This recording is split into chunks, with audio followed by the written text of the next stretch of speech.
लगन कठिन है भाई।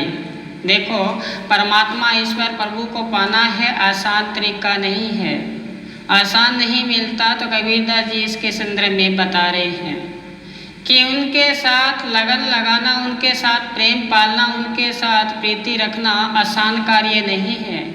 आसान होता तो सभी कर लेते, उसके लिए रात भर जागना पड़ता है, उसकी तड़प, उसकी व्याकुलता, उसकी बेचैनी मिलने की तड़प पैदा करनी पड़ती है, तब जाकर हमें प्रभु ईश्वर के दीदार हो पाते हैं, अन्यथा नहीं। एक जगह कबीरदास जी ने लिखा है, सुखिया सब संसार है खावे और सोए, सुखिया सब संसार है खावे और सोए, दुखिया दास कबीर जागे और रोए। जाग जाग कर रो रो के प्राप्त किया जाता है। सब दुनिया क्या है, सोई पड़ी है, गाफिल होकर, उस प्रभु से विमुख होकर सोई पड़ी है। तो उसके संदर्भ में कबीरदास जी कहा है कि साईं से लगन कठिन है भाई, ईश्वर से लगन लगाना बहुत कठिन है। ये आसान तरीका हो तो सब भी कर लेते इसके साथ, क्योंकि ये जो रास्ता है ये बहुत ही संकड़ा रास्ता है, संकुचित रास्ता है ये प्रभु मिलने का। कहते हैं भक्ति भेष बहुत अंतरा, जैसे धरनी आकाश, भगत हरि चरण इनमें भेष जगत की आस। उसको प्राप्त करने के लिए लोगों ने रंग बिरंगे कपड़े धारण करते हैं, कोई कैसा ही योग करता है, कोई तप करता है, किसको मिलता है। कबीरदास जी कहते हैं ऐसा नहीं मिलता। मोह को कान ढूंढे बंदे में तो तेरे पास में, ना मंदिर में, ना मस्जिद में, ना काबे के लाश में, खोजी हुए तुरंत मिल जाऊं पल भर की तलाश में। कह कबीर सुनो साधो मैं तो हूँ विश्वास में। कबीरदास जी कहते हैं मैं विश्वास में बैठा हूँ, और मेरे साथ प्रीति हो, मेरे साथ स्नेह हो, लगाव हो निश्चल, जिसमें कटुलता न हो तो मैं मिल जाता हूँ। जैसे तुलसीदास जी की एक पंक्ति आती है, बहुत महत्वपूर्ण है, ध्यान से सुनना। बोले भाव मिले रघुराई, बोले भाव से परमात्मा ईश्वर की प्राप्ति होती है, अन्यथा नहीं। तो बताया है कबीरदास जी ने कि साईं से लगन कठिन है भाई, परमात्मा से प्रेम करना बड़ा ही कठिन है। इतना ऊंचा मार्ग है, कहते ना कि मालिक का घर दूर है, जैसे पेड़ खजूर चढ़े तो मेवा चाख ले, नहीं तो चकना चूर। कहते हैं पेड़ के खजूर की भांति इतना ऊंचा है, ईश्वर बैठा है। अगर प्राप्त करना है तो उस पर चढ़ना पड़ता है, अगर उस पर चढ़ गए अचानक पैर फिसल गया तो चकना चूर नीचे गिर जाओगे। तो बताया है कबीरदास जी ने कि साईं से लगन कठिन है भाई, परमात्मा से या चातक पक्षी बादलों से व्याप्त स्वाति बूंद का ही पान करता है। जो बादलों से उसके लिए टपकती है वो ही पानी पीता है। चातक पक्षी पपैया सरोवर का पानी नहीं पीता। इतनी उनमें क्या होती है, दृढ़ता होती है, इतनी उनमें धीरज होता है। तो वही बात बताई कि जैसे पपैया प्यासा, बूंद का पपैया प्यासा है, हाय पानी करता फिर रहा है, उस स्वाति बूंद के लिए पिया पिया रट लाई, अपने उसको प्राप्त करने के लिए, प्रीतम के लिए रट लगा रखी है। और प्यासा ही मर जाएगा, लेकिन सरोवर का पानी नहीं पिएगा। किसका पानी नहीं पिएगा? सरोवर का, समुद्र का पानी नहीं पिएगा।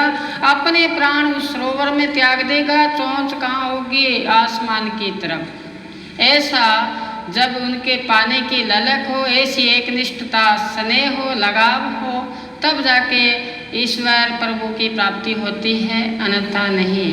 प्रीति मरण नहीं विचारे, प्रेम करने वाला कभी मरने पर विचार नहीं करता। सूरदास जी ने कहा है, प्रीति जानो जननी सुत कारण, जो अपनन को हारे। आपने माँ और बेटे का प्रेम देखा होगा, कितना उनके प्रति वात्सल्य प्रेम होता है, लगाव होता है। हरि मैं बालक तेरा, कहते हैं मैं बालक हूँ। कबीरदास जी ने कहा है कि मैं आपका क्या बन गया? बालक बन गया। बालक माता के केसों को झपटता है, खींच लेता है, कितनी पीड़ा होती है माता को, लेकिन माता अपने बेटे को कुछ भी नहीं कहती, अन्यथा उससे क्या करती है? लाड प्यार करती है। ऐसा लगाव, ऐसा प्रेम, तब जाके कोई चीज़ की प्राप्ति होती है, अन्यथा नहीं। वही बात है यहाँ बताई है।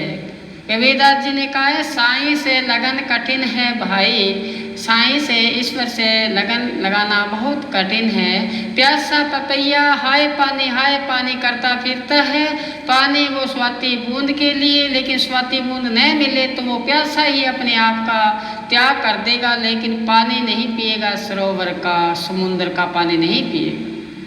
जैसे आपको प्रेम के बारे में बताएं तो आपको पता होगा दूध और पानी का प्रेम लगा कैसा होता है, लगाव कैसा होता है। देखो कि प्रीति जानो पे पानी संग जो अपनन को जारे, ऐसा प्रेम पानी और दूध का प्रेम। देखो आप दूध को गर्म करते जाओ, पानी अपने आप का त्याग कर देगा, अपने आप का अस्थि को मिटा देगा। सबसे पहले जलेगा तो कौन? पानी जलेगा, दूध को जलने नहीं देगा। ऐसा लगाव हो।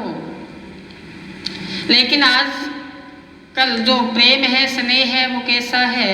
कबीरदास जी ने लिखा है, आया प्रेम कहाँ गया, देखा सब कोए, पल में हंसे पल में रोए, ये तो प्रेम न होए। थोड़ा किसी पात्र के साथ लगाव हुआ, ईश्वर के साथ लगाव हुआ, आपको कुछ चीज़ हासिल नहीं हुई, आपने रास्ता छोड़ दिया। यही बात कबीरदास जी ने कहा है, ऐसा प्रेम हो चातक पक्षी की भांति, उस पपैये की भांति की प्राण को त्याग दे, लेकिन पानी सरोवर का या समुद्र का नहीं पिएगा। देखो दूसरा, देखो क्या बताया, मृग एक धुन का आशिक होता है, मृग धुन पर अपने आप को त्याग कर देता है, ऐसा मृग में गुण पाया जाता है। तो बद्धिक आता है, शिकारी आता है और उस जंगल में ऐसी आवाज़, ऐसा धुन बजाता है, ऐसी धुन निकालता है।